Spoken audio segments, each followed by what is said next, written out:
Coming to you from Michigan, USA, and listened to by people all over the planet.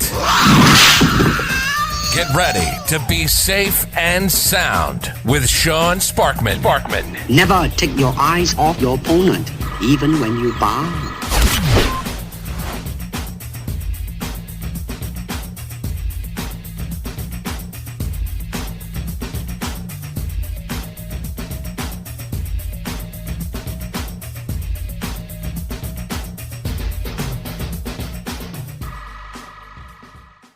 Well, welcome to the Safe and Sound Podcast. This is Sean Sparkman, your host, and I am sitting here with Renshi Matthew Sikora. I'm really excited to have him on the broadcast. We have been friends and training partners for well over a decade now, and he really brings a unique value to the martial arts field that you don't see in a lot of places. So, Matt, you mind if I call you Matt for the show? Yeah, that's perfect. All right, and thank you so much for having me on the show. It's an honor for me to do it. Great. Well, would you please tell us a little bit about what you do as a business and how you've kind of put your business together? Sure. So we are 10 years in business at True Martial Arts now. We're providers of traditional mixed martial arts programs for children as young as 4 years old all the way through adults. So we have programs that range from fighting karate, Brazilian jiu-jitsu, Krav Maga, kickboxing. So we try to have a really well-rounded program. We've got over 330 people in the community that are training with us now, and it's just been a fun ride building the school and getting to do what I love to do for a living. Did you ever picture yourself when you were going through high school and college as being able to do the martial arts, which you've been doing since how old? When did you start? I started when I was 5 years old. 5 years old. So Yes. did you picture being able to do that as a living for the rest of your life? I never did. It was kind of on my wish list. I would have loved to do that, but the people who came before me and the people that I looked up to as a child in the business didn't really have any success until much later on in their career. So growing up as a young child, it wasn't an industry that you could both fulfill your passion and make a comfortable living.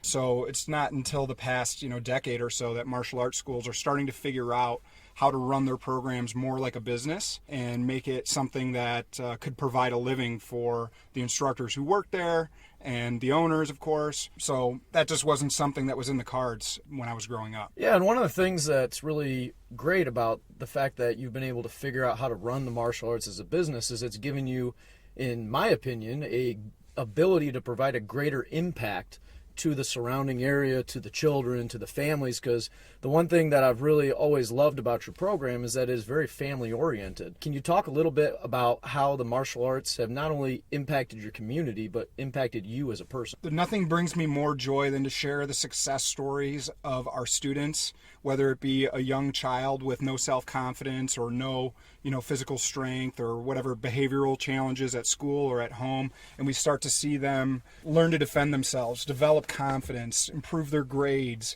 Parents come up to us all the time going, this program has changed my child's life. So that's always a humbling and proudful interaction that I have. So, or the adult student who loses 50 pounds from training with us and learns to defend themselves, or police officers who come in and it better prepares them for their job. And so just seeing the impact, I think for everybody it's different what the impact is, but seeing the impact and people sharing their stories with us has been the greatest thing. And as far as how it's impacted me as a person, martial arts is my whole life. I would say that it is the root of where I found my confidence as a child.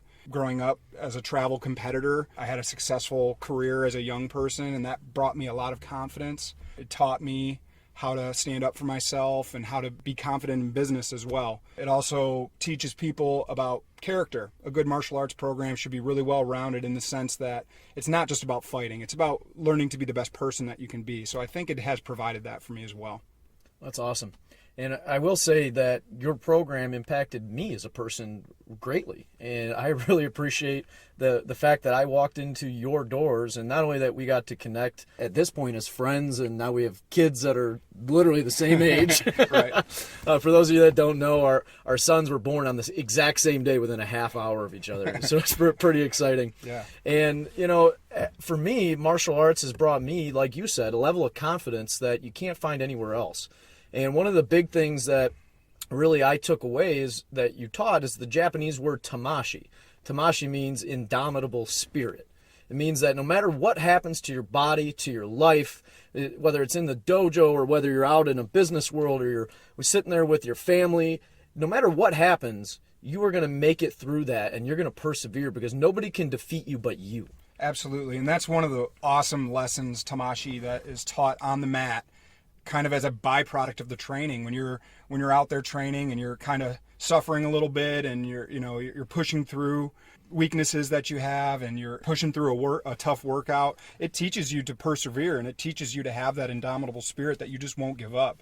So if you can take that life lesson and you can apply that outside of the school, whether it be in academics or in athletics or in your career, and you just take that attitude towards it and attack it the same way, I think that spirit that the martial arts give you, you just can't find anywhere else. Right. And the podcast here, this show is safe and sound. So everything that we talk about is about building a safe and sound life, and it's a lifestyle. It's why we're talking about martial arts today, because it covers not more than most people even know, because it's your whole life and it affects your whole life. And it's about building a life that is not just in balance, but it's in harmony.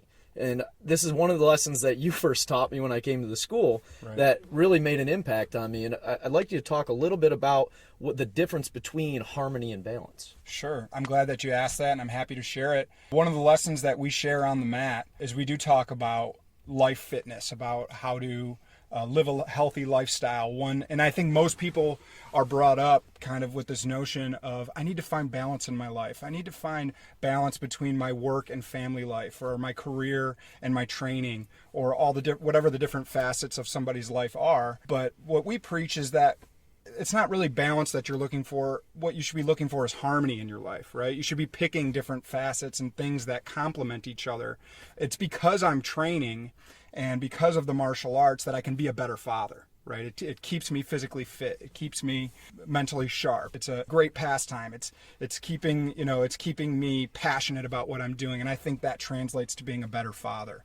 And I think it also translates to being a better in my career, taking those life lessons off the mat, applying them to what I do and to the people that we serve. So I think that if when you take that perspective and you take that look at what is it that you're looking for in your life, you're looking to fill your life with different things that provide balance for each other, so that you're not spinning 12 different plates and they're not complementing each other. Instead, you're spinning some plates that, because you're spinning each one, it makes it easier on you, and it makes it easier to find that harmony. Now, we do have listeners that are young, and then we have, of course, listeners of all age ranges, people that are in their 40s, their 50s, 60s, some in their 70s. Sure. And one of the questions that I've had when people ask me about my martial arts career is, one, it can be intimidating to walk into a martial arts school, right? Yes. Two, is it dangerous? And if you're in your later years, can you even begin to do martial arts? Isn't it going to be something that would be negatively impactful because you could get injured or something along those lines? So can you talk about how people that are in those later stages of life can still benefit from the martial arts and what to look for in a school for somebody in that age range? That's a great question. And I would say that it is never too late to get started in a martial art if you find the right martial arts school and you find the right instructor. And what I mean by that is, we wouldn't teach a 5-year-old the same way that we would teach you in your 30s, and you wouldn't teach a 50 or 60-year-old the same way that you would teach somebody in their 30s. So if you have an instructor that understands that, and I know earlier on in my career I didn't understand that, and as I'm getting a little bit older, I'm starting to understand it more about, can people in their 50s, 60s, 70s still get benefit out of the martial arts? Absolutely. Are they going to train like a 20 or a 30-year-old? No. So if you can find a school that can adjust what they're doing to accommodate that older crowd and find a better way to deliver their curriculum, because there's always benefit that anybody can get out of the training if you just kind of adapt the way that you're training for your life, right? So what I would encourage people later on in life to do is that, consistency is the key to any training. So, everybody feels like when they step on the mat, and especially because, like you said, maybe they're intimidated, that they've got to go super hard every single time that they go into the school. The first 20 years that I was training, that's absolutely what I did. But what we're looking for somebody later on in life is being like a medium pace consistently. right? So the worst thing that you could be is going too slow and you're doing it inconsistently, or going too slow, even worse would be consistently, right? So if you find the right school that can adapt the curriculum and you can, pace yourself and you can do that consistently, I think that there's a ton of benefit in terms of flexibility, in terms of coordination, hand-eye coordination, physical strength and fitness, and the mental aspects. Right? Longevity, absolutely. Yeah, longevity I think is a really big thing, because those added things to having that healthy lifestyle what is really important, because a lot of people fall off the, let's go running, or let's go walking, or let's go do all these normal traditional ways of exercise, right? And they can be boring. I personally don't like to go run long distance. It's not fun to me. For the people that it is, though, great. Go do your running. Absolutely. But sometimes you need to find something that is enjoyable for you, so you can get that healthy lifestyle and live your life in harmony, right? Absolutely. And you're building a skill, right? So the difference, with like the example that you gave, running is great. It's great for your fitness. Of course, if you do it too much, it could be detrimental, but it's not really this like building a skill set like the martial art would be. And martial arts comes in all different shapes and sizes and forms, right? So whether you're doing like a Tai Chi, which is a very slow, gentle type of martial art, or you're grappling and doing Brazilian Jiu-Jitsu, or you're doing, weapons training. So, I mean, it could come on a lot of different ways, just like a yoga or Pilates. Like there's a lot of different ways to get fitness, but really building that skill in the martial arts brings that confidence, and it brings a lot of people a lot of joy. Yeah, and it's really about finding what's right for you, right? Absolutely. So I do want to shift gears just a little bit here. I'm going to ask you a couple of personal questions. So only share as much as you want to share. It's all about you being comfortable and what you're willing to talk about here. But I want to ask you a question, which is, what is something that you have failed at in life? And we're not going to limit this to martial arts or business. Whatever you want to talk about, please share with us. I've had plenty of failure in my life. That's definitely been something that is a common denominator, or a common theme for me, right? It's like, if you're not taking any chances, if you're not, swinging for the fences, if you're not putting yourself out there, then you're never going to experience failure. So I've had failure in business, making business decisions. I've had failure, in relationships. I've had failure on the mat. I've had failure in competition. And I think all of that combined kind of builds a resiliency, and it kind of shows like, hey, I'm willing to put myself out there. I'm willing to take some chances to improve myself and see what I've got. So I think the worst thing that we can do in life is allow fear to dictate our decisions. I try to take more of an aspect of, you either win or you learn, right? So if you're learning from your failures and you're moving forward and you're, taking chances and really looking to maximize your life, failure is going to be something that you just have to deal with. But when you look at it from that perspective, it could be a good thing. Right. Now, I'm glad you brought up the one thing that you said, which was fear. Fear can dominate a lot of people's lives. We all have it no matter what. We all fail every now and then, and some people more than others. But those failures, you have to be willing to go through that fear and experience that failure to really build the ability, like you said, to be resilient and move on in your life and take that and use it as a way to become successful in whatever it may be, right? The people that I've interacted with, my coaches, my business coaches, my martial arts instructors, experience failure. I think the most successful people in business have experienced failure. Parents, grandparents, we've all failed at one point or another in our life. It's how you deal with that failure. Are you going to live very cautiously and not take any chances and not, look to better yourself because you're too afraid, and let, like you said, fear dictate your decision making? Or are you just moving forward and dealing with those failures, learning from them, and improving yourself and moving forward and having that growth mindset? So for the people out there that are struggling to come with that mindset, to become a person who has that growth mindset, what kind of advice would you give them that would help them to move past that fear and start to move towards that more of a growth mindset and lifestyle? I think look at the decisions that you're making in life, and if I think fear is guiding those decisions, to really take your time in making them, right? So anytime that, and I think fear could also be paralyzing, where it stops people from making decisions at all. So they're just not going to make one because I'm too fearful. If I go one way or another, either way, I could face some adversity. So the advice I would give is don't let fear dictate your decision making. It clouds your judgment. So we all experience it.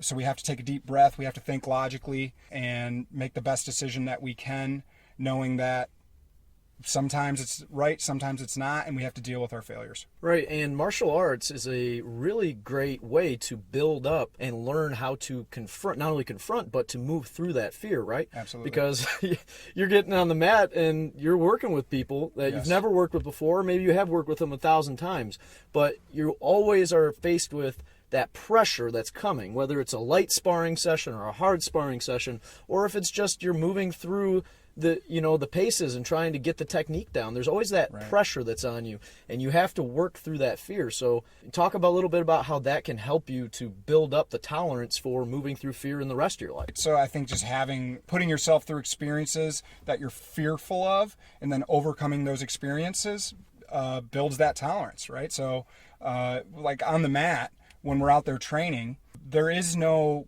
gray area about failure. You either failed or you didn't, right? So it's like we're doing jiu-jitsu and you put me in an arm bar, that's failure that I've got to deal with. I can either get upset about it and stop training, or I can say, okay, I made a mistake here. I'm going to learn from that. Next time I get on the mat, I'm not going to let that happen again. I think the martial arts kind of puts that question about, did I fail? Did I not fail? Was this a good thing? Was it a bad thing? It puts it right in front of your face, and you've got to deal with it every time that you get on the mat. And if you're not dealing with failure, you're at the wrong school, right? So, Right. If you walk into a school and there's no one there to push you to the next level, and no one there to encourage you through learning from your failures, then you may want to take a closer look at where you are, and are those people there challenging you to be at your best. And I think the same thing in academics, right? If you have a teacher and it's easy street in the class and you're not really being pushed to improve yourself academically, and it's easy, I tend to think that nothing good is easy. So you're going to have to deal with failure along the way. Yeah, so everything good in life is going to be difficult, right? Right. Because you have to fight for it. You have to earn it. And once you earn it, you get that sweet, sweet victory, right? Absolutely. So let's talk a little bit about that. What do you think is your greatest success in life? And don't limit it to anything. Whatever you believe is your greatest success. Well, the obvious answer to that question is my children, who I love more than anything in the world. But, outside of that kind of cliche answer, I think the greatest successes I have are a lot of little ones. A lot of, certainly I'm very proud of my business and what we've done for our community and what we do for the people who we serve every day. But it's those success stories that I hear when people say, hey, what you're doing is changing my life. So I think my biggest success and the thing that I'm most proud of in life is that I go to work every single day knowing that there are people who are counting on me and who feel like what we're doing is making such a big impact on them. I think it can be really unmotivating to, at least it would be for me, to be in a career that, you don't feel appreciated or you don't feel like you're making a big impact. So that's something that I'm super proud of. I'm super proud of the impact that we're making on the people around us. Okay. So really what I was hearing and everything that you were saying is your greatest success in life all stems from relationships. It does. Right. So starting with your children and your wife, moving to your business, because your business is all about people. Right. So it's always building successful, strong relationships. And I believe that's part of not only a safe and sound lifestyle like we're talking about, but it's part of the greatest success in life. If you don't have strong relationships with the people that are around you, no matter who they are, then what are you really doing? Well, we have that same conversation with our young students on the mat. We call them mat chats. And we sit down and we ask them, what do you think success means? Some of them say it means having a fancy car or living in a big house. And those are all great things, having financial success. But the point that we really try to drive home is success is not necessarily just all about you, right? It is, how do you impact other people? What's the legacy that you're going to leave? What are people going to say about you when you're gone? And we try to focus on, being leaders, being people that positively impact the people that are around us. So, that's what the martial arts is all about. There is a common misconception that it's just a fight club, and those things do exist. But traditional martial arts are really about teaching people leadership skills. It's about teaching them to be at their best. That sets the stage for me in terms of what success means. It means, are the people that are around you better because you're there? And I think that if you can answer that question confidently and you could say yes, that you're successful. I don't think you need to have a multi-million-dollar home to be successful. I don't think you need to drive a fancy car or have all the things that other people have. I think what you need is to have the people around you feel like they're better because you're there. I love it. Now, I do have another question for you. As you move forward in life, you're in your early 30s now, and you've built a successful business, and you can continue to move forward through that, and you're going to raise your kids and your wife, but just as a personal thing, what are you curious about? There's so much that I'm curious about, and business is one of them. I'm really focused on learning about what successful businesses are doing and what's making them successful. I'm really interested in learning about investing, and you've been tremendous on coaching me the way through that. I'm curious about expanding my knowledge in other different martial arts. I'm just curious about learning. I try to keep a really open mind, and I like to learn new things. And I'm just curious to see where my life is going to go, because right now we're, it's headed in such a great direction, and I hope that it continues to go that way. But, I guess that's a very long answer to a short question. Hey, the question is designed to provide a long answer. Sure. Well, I guess I did that. Yeah, you did a great job. And, the real thing that I heard is that you love to learn. And that was something that I was brought up, right? To love to learn, no matter what it may be. And I was raised by my mother. I was homeschooled until 5th grade. Right. And the thing that her and my dad both drove home is just you have to always be learning. And that goes right back to the martial arts, right? One of the things that your teacher Kiyoshi taught you and he taught me is the 1% rule, right? Get 1% better every day. Yes. So it's not heads and bounds. You're not trying to make huge leaps on a daily basis. It's like you said, those little successes, like building a house, right? One brick at a time. Absolutely. So if you're getting 1% better every day, 365 days later, you're how many percentages better? Absolutely. 365, right? Right. And a huge shout out to Kiyoshi Matsuga, who's been my mentor and martial arts instructor my whole life. But another lesson that he taught me and that we share on the mat all the time is that, we're looking for mental fitness. What is mental fitness? Mental fitness is the balance between knowledge, right? Loving to learn and learning new things, and positive thinking.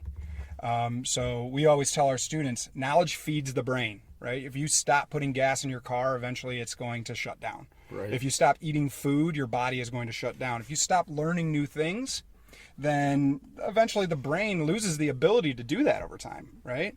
And I think science has proven that. And then positive thinking cleans the brain, right? It's kind of like what exercise does for the body. So, we want to learn new things. We want to make an effort to try to think positively for those of us that it doesn't come naturally to. Because I don't think it's an innate ability for everybody. I think you have to make effort at thinking positively and feeding your brain knowledge. And I tend to think the people that I've interacted with who are later on in life are really the ones who are really fulfilled in the latest stages of life, have great relationships. They're really still interested in things and learning new things and trying new things, and it kind of gives them a reason to get up every day and keep moving. So there's another long answer to a short question. So. The long answers are the best ones. Absolutely. So tell me a little bit about your favorite personal story in your life. Well, I was thinking a lot about that, and I wanted to share a story that I share with you, which is one of the things that I always dreamt of that seemed kind of out of reach for me as I was growing up, and really looking up to the people I looked up to most in my life were like these really solid martial artists that were all around me. And they have traveled the world and gone different places and trained in Japan. And I was like, oh, that's something that I always want to do. I want to hop on an airplane and just go dojo hopping from one place to the next and really experience everything that's out there and see how it stacks up to what we're doing here. So I had the ability, I guess it was 3 or 4 years ago now, you and I shared that experience. We hopped on an airplane and we flew out to Japan. I guess it was 4 years ago now, just before my daughter was born. And we did just that. We had no plans, we had no accommodations, and we had nowhere to go as far as training. We sought it out, and we were able to interact with and train with some of the highest caliber martial arts people, legends in the world. So that was a amazing personal story outside of my family life. That just another thing that my passion for business and my passion for martial arts allowed me to be able to do. So I'm humbled every day that my career allows me to do things like that and have experiences. And yeah, so that's an awesome story. I tell it to people all the time because I hope it inspires them to, chase after their dreams and chase after those things that they think are too far out to be able to achieve. Yeah, and it was so cool because we both shared the dream of going to Japan. And, I'm the type of person that when I want something, I go get it. Absolutely.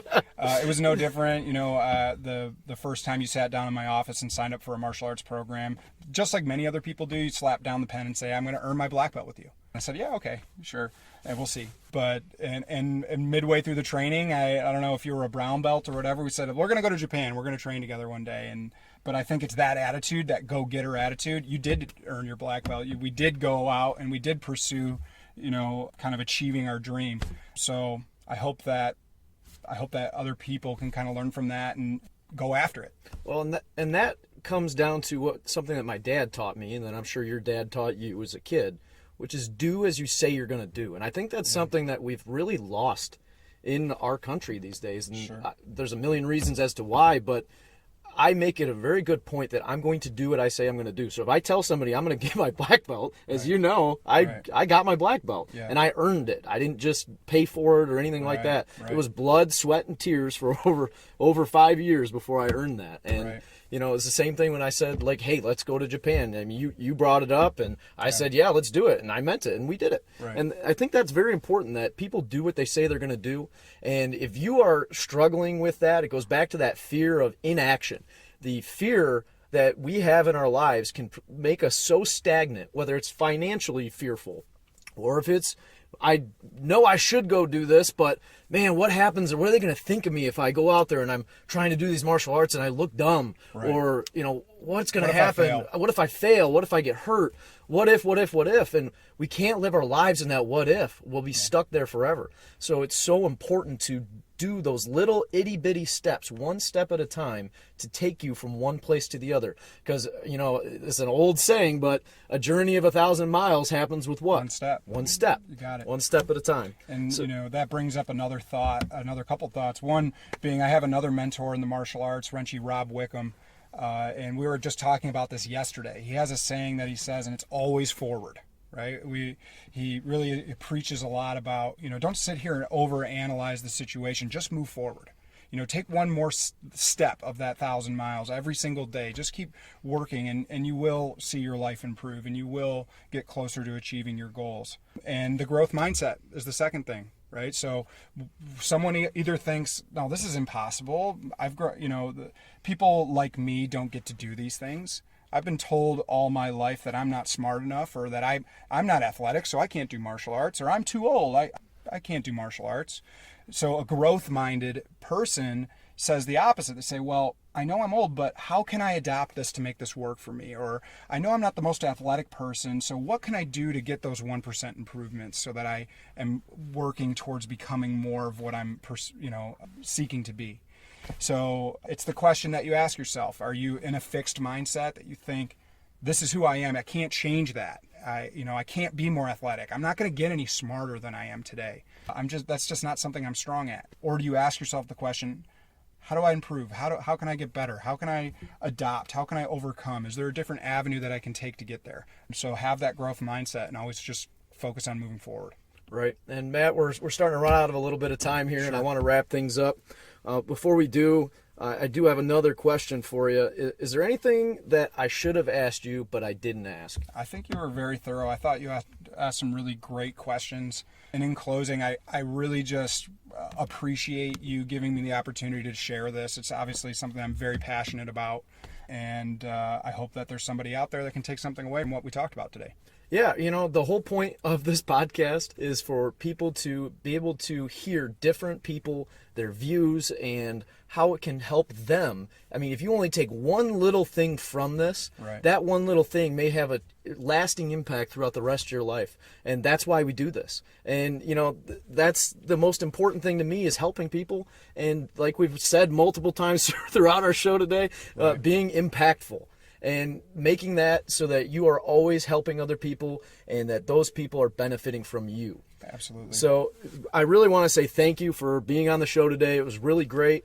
And for the people that are out there that want to learn more about you, more about True Martial Arts, can you tell them where they can find you and where they can go? Absolutely. We're based out of West Bloomfield, Michigan, on the corner of Orchard Lake Road and Maple Road inside the Orchard Mall. We're at 6363 Orchard Lake Road. And again, we're True Martial Arts. You can visit our website at www.bloomfieldmartialarts.com. And you can give us a call at 248-706-0000. We're always passionate about having new students join us on this journey. And, thank you for allowing me to share that. Yeah, great. And thank you all for listening in to the Safe and Sound podcast today. As always, we're going to be bringing you more and more content that's going to be about a lifestyle.